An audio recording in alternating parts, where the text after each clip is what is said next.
鏡伴低吟。呢度係凌晨3點嘅鬼故，我係子柔。今晚嘅鬼故係關於閉鎖梳妝鏡前，深夜若隱若現嘅低聲水語。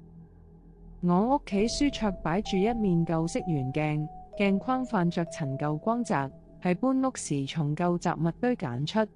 每到凌晨3點10分，鏡面會浮現一層薄霧，伴隨住細碎嘅女人水語，聲音輕柔卻聽不清內容，好似有人貼住鏡面低語。我多次用布擦拭鏡面，可薄霧轉眼又會浮現，水語聲始終縈繞不散。曾經深夜對鏡凝視，彷彿見到鏡中除咗自己，仲有一道模糊身影，轉眼又消失無蹤。詢問老街坊先知，呢面鏡子從前屬於一位思念遠方親人嘅女子，佢生前常對鏡自言自語，離世後魂魄依附鏡中，夜夜重複昔日模樣。